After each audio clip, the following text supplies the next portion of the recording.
को भी देखने का अवसर मिल रहा नहीं तो हम मंच पे रह जाते हैं, तो नीचे आम जनता की जो भावना किस प्रकार से होती है, किस प्रकार से बात होती है, वो हमारे बीच में नहीं आ पाती है। तो ये आज बहुत अच्छी पहल करी है जिससे सबके बीच में भी बैठने का भी अवसर मिल रहा है। समरसता का संदेश जाएगा, सब लोग मिलकर कैसे समाज को और देश को सुदृढ़ कर सके। आज में जो पतन आ रहा है, मैं यही कह रही हूँ कि संस्कारों का पतन हो रहा है। उसमें सिर्फ बेटी है की बात नहीं है, बेटा हो बेटी हो दोनों के लिए नियम बराबर होना चाहिए। दोनों को संस्कारित करने का जिम्मेदारी हम अभिभावकों की है कि बच्चियां पढ़े लेकिन संस्कारित हो सीता की तरह और हिम्मत रखे झांसी की रानी की तरह। आप देख रहे हो सच का सामना राजस्थान हमें जाट राष्ट्रीय शताब्दी सम्मेलन में मौजूद है, वहाँ से लगातार लोगों से बातचीत कर रहे हैं। जाट समाज में सुधार हो, अब कई तो कमियां हैं, काम सुधार करना चाहिए। देखिए, जाट शताब्दी सम्मेलन राष्ट्रीय स्तर पर जो आयोजित किया जा रहा है, इसके लिए मैं आयोजन समिति का भी बहुत बहुत आभार व्यक्त करते हैं इस अवसर पर।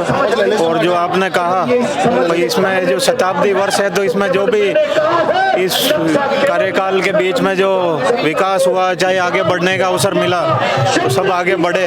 और आने वाले समय में भी किस प्रकार से काम होना चाहिए, किसानों को कैसे हम आगे बढ़ाएं, और इस प्रतिस्पर्धा में चाहे व्यापार हो, चाहे उद्योग धंधे हो, चाहे अपने कामकाज का क्षेत्र हो, चाहे विशेषज्ञता का क्षेत्र हो, चाहे कृषि का क्षेत्र हो, सभी क्षेत्रों में हमारे किसान आगे बढ़ें और आम जनता के को कैसे हम साथ लेकर चलें, इस अवसर पर हमें विचार करना चाहिए और काम को आगे बढ़ाना चाहिए। आपने देखा कोई सम्मेलन हुआ है, कोई अगर प्रोग्राम हुआ भी मंच लगाया जावा, आज जाट समाज में अलग ही रूपरेखा सो आज मंच नहीं लगा, मंच पर सिर्फ जो वक्ता है बे आपको वक्तव्य रख रहे हैं, और जो भी अतिथि आ रहे हैं, विधायक आ रहे, मंत्री आ रहे, सबके लिए मेन सम्मान नीचे जो मंच के सामने हुआ है बड़े सगरी कुछ लगाई गई है। बहुत ही अनूठी पहल है, मैं इसका भी स्वागत करता हूँ कि मंच पे हम सबको भी देखने का अवसर मिल रहा नहीं तो हम मंच पे रह जाते हैं, तो नीचे आम जनता की जो भावना किस प्रकार से होती है, किस प्रकार से बात होती है, वो हमारे बीच में नहीं आ पाती है। तो ये आज बहुत अच्छी पहल करी है जिससे सबके बीच में भी बैठने का भी अवसर मिल रहा है, और जो मंच पर जो हमारे संबोधन भी सुनने का पूरा अवसर मिल रहा है, और जो नए नए विचार आ रहे हैं उनका उद्बोधन और नए विचारों से हमें अवगत होने का अवसर मिल रहा है। बिल्कुल बिल्कुल, हमारे साथ और जनप्रतिनिधि आया बस चर्चा के साथ। सर, आज के सम्मेलन में जो 100 साल हो चुके हैं, अब बड़ी पीढ़ी है नई राष्ट्रीय सही रास्ता तालाबा के लिए कायदे सी निश्चित तौर पर आज से 100 बरस पहले सर छोटूराम जी ने यह सम्मेलन किया, उस समय से हमको सीखकर अब आगे के 100 साल की रणनीति तय करें, उसके लिए सारा राजस्थानी पूरे देश भर का समाज यहाँ इकट्ठा हुआ। मैं किशनगढ़ अजमेर का एमएलए होने के नाते मैं पूरे क्षेत्र से आए हुए लोगों का यहाँ अभिनंदन करता हूँ, स्वागत करता हूँ। निश्चित तौर पर जवान और किसान मिलकर कैसे इस देश को समृद्ध कर सके, उस पर हम सब लोग चर्चा कर रहे हैं, हमारी बात रख रहे हैं, और आने वाले समय में कैसे हमारी नई पीढ़ी हर क्षेत्र में आगे बढ़े, उसके लिए हम सब लोग चिंतन करेंगे और उनको सही दिशा देने का काम हम इस सम्मेलन के माध्यम से करेंगे। भारत जब नई पीढ़ी की बात करें, नई पीढ़ी नशा की प्रवृत्ति ज़्यादा नशो यूज कर रहे हैं, यानी ड्रग्स वगैरह आपको यूज कर रहे हैं, गाड़ी वाड़ी 4 व्हीलर, काली गाड़ी, थोड़ी गाड़ी, आईफोन, आपको शौक नई पीढ़ी सुधार के लिए कई समाज निश्चित तौर पर नौजवान गलत दिशा में जाने का प्रयास कर रहे हैं, हम सब लोग मिलके उनकी सही दिशा और दशा बदलने का काम करें, वो सही दिशा में जाए ताकि समाज और देश का नाम रोशन कर सके, इसके लिए हम लगातार प्रयासरत हैं। आज का सम्मेलन से समाज में कई संदेश जैसी तौर पे एक सामाजिक समरसता का संदेश जाएगा, सब लोग मिलकर कैसे समाज को और देश को सुदृढ़ कर सके, तरक्की में योगदान दे सके, उसके लिए हम सब लोग मिलकर चिंतन करेंगे। बिल्कुल बिल्कुल, लगातार सारी जानकारी दे रहे हैं मागे सागे। और मैडम जी मौजूद, राम राम जी। राम राम जी।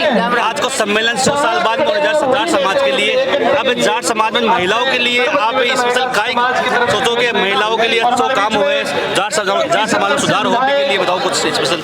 देखिए, और जो है नहीं सम्मेलन आज 100 साल बाद हो, 100 साल पहले हमारा परदादा जी अटे ही सम्मेलन में आया एंड अटू सर छोटूराम जी को संदेश लेने वाला नहीं आया एंड शिक्षा दी अलग। आज मैं आपके सामने उदाहरण माने शिक्षा कराई, पढ़ाया, पढ़ाई दी अलग जगह, तो मैं तो हैंगा ने बेटा ने बेटिया ने क्यों अच्छी पढ़ाई करो, शिक्षा रे बिना आप कदे आगे नहीं बढ़ सको। शिक्षा आप बहुत बड़ो हथियार है उनका भी आज शिक्षित बनो, संस्कारित बनो और अपने देश के और समाज के योगदान में।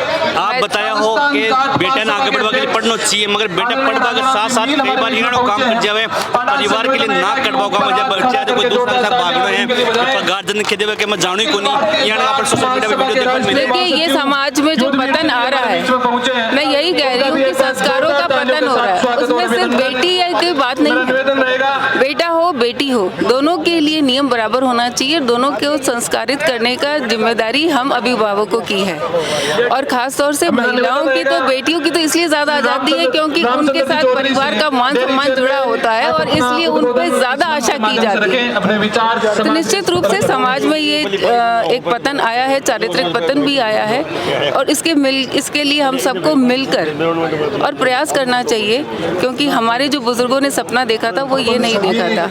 वो शिक्षित बनाना चाहते थे, आगे बढ़ाना चाहते थे, लेकिन स्वाभिमान के साथ उनकी यही इच्छा थी कि बच्चियां पढ़े लेकिन संस्कारित हो सीता की तरह और हिम्मत रखे झांसी की रानी की तरह। तो निश्चित रूप से हम सब प्रयास करेंगे और इसमें हम किसी एक को हम दोष नहीं दे सकते। पूरे समाज को इसके लिए जागरूक होना पड़ेगा और मिलकर काम करना पड़ेगा। एक समाज में बड़ी कुर्ती है कि बच्चे के लिए आप अच्छे लड़कों देखा, नौकरियां लड़कों देखा, अगर कोई काम धंधो करे, कोई बिजनेस कर रहे, बी के लिए शादी को करा कई साल आप बच्चे ने कुंवारी रख लिया, बी के लिए बा गार्जियन का ही संदेश दे बताओ। देखो ये तो स्वाभाविक सी बात है, तो साधारण सी बात है कि भाई कोई भी, मैं अपनी बेटी रे हारू रिश्तो ढूंढी तो वो और तो कम से कम आशा करी कि आप रे पगा मत खड़ा हो, आप निर्भर हो, चाहे नौकरी करें चाहे व्यापार करें। मगर नौकरी वाला ज्यादा अहमियत देवे, व्यापार वाला अहमियत कम देवे। ना तो बात हमें बदल गई है। एक टाइम हो जिन्हें सरकारी नौकरी ही मानता है, सरकारी नौकरी वाला ने ढूंढता,